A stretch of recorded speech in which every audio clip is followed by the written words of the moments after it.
Download the official RT application to your cell phone, choose your language, stream quality, and enjoy your favorites from RT. If you're away from your television, well, it just doesn't matter. Now with your mobile device, you can watch RT anytime, anywhere.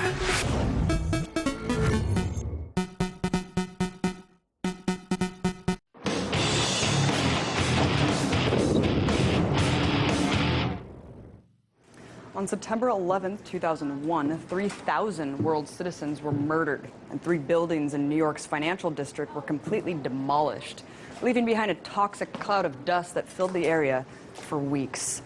The 40,000 first responders that rushed to help dig through the rubble inhaled pulverized concrete, asbestos, metal particles, and glass fibers, among many other poisonous materials. And since then, we've endured 12 long years of endless war. But while we focus on the wars abroad, we've overlooked the struggle at home with those who were directly affected by the tragedy. Already, 1,000 first responders have died from 9/11 related illnesses, and thousands more are sick and dying right now. In early 2011, Obama signed the Zadroga bill, which was slated to provide $2.8 billion in health care for the 9/11 heroes. But it wasn't even till last year that the government even acknowledged that the 9/11 dust was causing 50 other types of cancer in first responders. And after much delay, finally, the first payouts of Zadroga were given early this year to 15 city workers.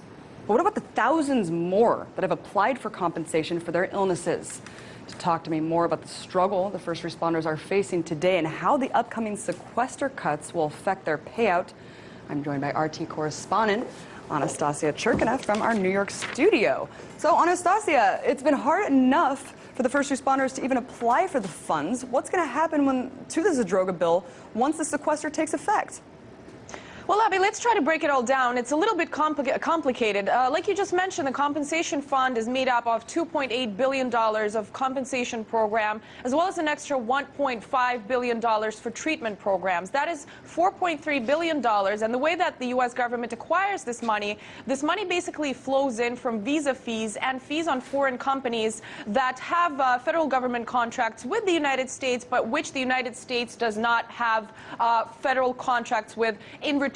So this money flows in to the compensation fund, and usually what it includes is a certain surplus that the U.S. government is allowed to basically take and spend on covering budget deficits. And usually it's around over $400 billion, but because of the sequester, which does not affect the $4.3 billion of this money going directly into the fund, what it does affect is the extra surplus cash that flows in. And in this particular case, this year, apart from the over $433 billion US dollars, it's going to be an extra 27 million, and that's exactly the money we're talking about in terms of what it is that is going to be taken away from the first responders. Very interesting. Thanks for breaking that down. And a lot of lawmakers actually exempted military veterans from the cuts, of course, heroes of war, yet the first responders weren't exempt. Why do you think this was? Well, Abby, good question. I mean, one of the things that are exempt from the sequester, of course, are Medicaid, Social Security, certain federal payments such as veterans benefits and pensions for veterans. And for some reason, the first responders are not included in that exemption. And the reason for that, lawmakers are saying, is a mere technicality. The fact that the Zadroga bill only was passed in 2010, and all of the other different health programs and health funds that were adopted earlier got exempt, but the Zadroga bill didn't. And sequester aside, I mean, the bill actually has a lot of problems. I've heard a lot of first responders complaining about how long it's taking. What are some other problems associated with this act?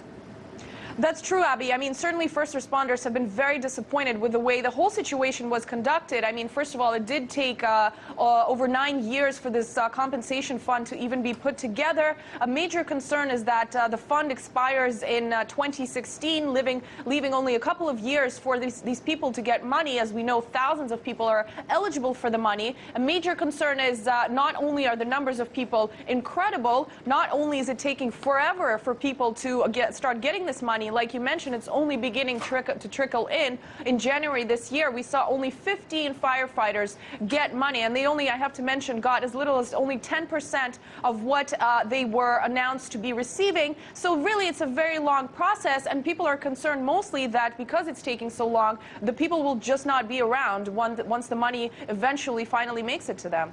And you've also reported, this is actually a really interesting aspect that I was disturbed by, is that people aren't even able to apply until they can prove that they were there. I mean, we're talking about a place that people weren't really concerned with taking photos, they were concerned with helping save lives. How challenging has this been for people?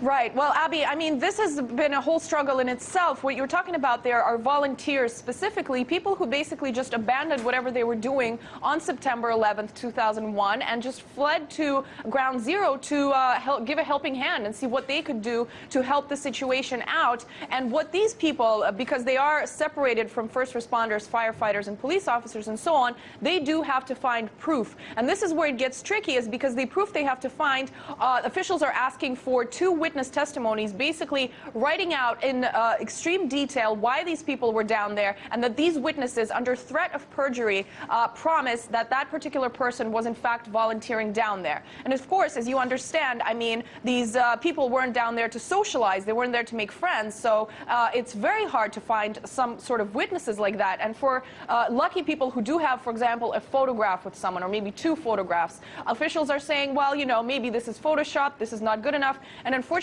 sadly, in many cases, the other person in the photograph has already passed away. And we, in particular, interviewed a woman, for example, a volunteer, who has suitcases, Abby, of proof, suitcases filled with documentation. She's still not getting the help that she deserves. Unbelievable.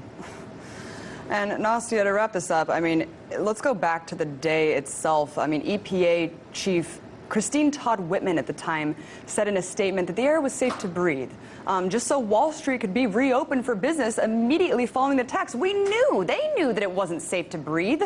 Do you think that it would give some peace to the first responders to actually see some of these government officials held accountable for putting these people in this situation, knowingly lying?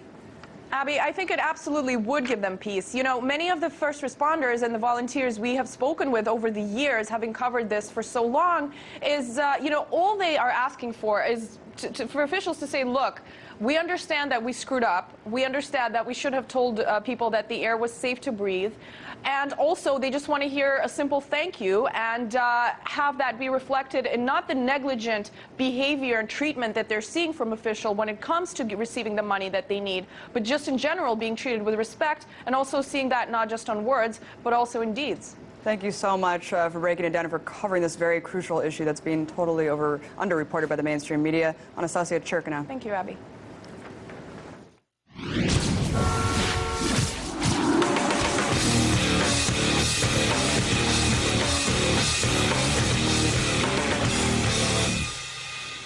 When was the last time you took a good look at the kind of equipment law enforcement officers are using in your town? Do your city cops carry a baton or a sidearm? Maybe they keep a shotgun in their cruiser, or maybe they drive around in a militarized armored assault vehicle. What I'm getting at is that the line between local police officers and battlefront soldiers has slowly been blurring over the last decade, aided by more than $34 billion in federal grants by the Department of Homeland Security. These grants have been aimed at amassing stockpiles of military-style gear and vehicles for local police agencies across the nation. And I'm not just talking about places like New York or LA, where more residents and crime equates to a greater law enforcement presence. No. Well, Chattanooga's SWAT team now has a new tool to fight crime, a joint grant paid for the Lenco Bearcat for area police. The new armored truck will help law enforcement save lives. Keene City Councilor Mitchell Greenwald supports the $285,000 federal grant that would buy a Lenco armored vehicle, similar to one of these. In fact, the City Council already approved it. The Bearcat has several features designed to help law enforcement. It can fit 10 to 12 fully equipped SWAT members inside. There are slots to shoot chemical agents out of, spotlights, and a faster response time.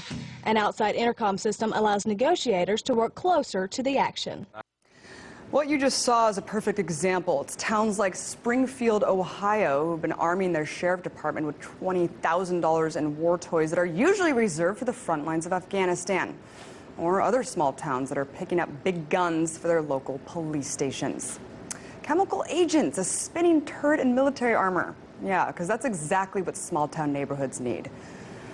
This is an ongoing and frankly an alarming trend in the U.S. Do police really need assault weapons, Army helicopter, sound cannons, and tanks rolling down our streets? This is a question we should all be asking ourselves. Look, guys, the fact of the matter is that while police may still be overstepping their authority in the same way they did 50 or 60 years ago, they certainly look a hell of a lot different now. Check this out. It's an infographic displaying the evolution of police gear over time. Look at the officer on the left, armed with a billy club and a gas mask to disperse protesters at the 1968 DNC in Chicago.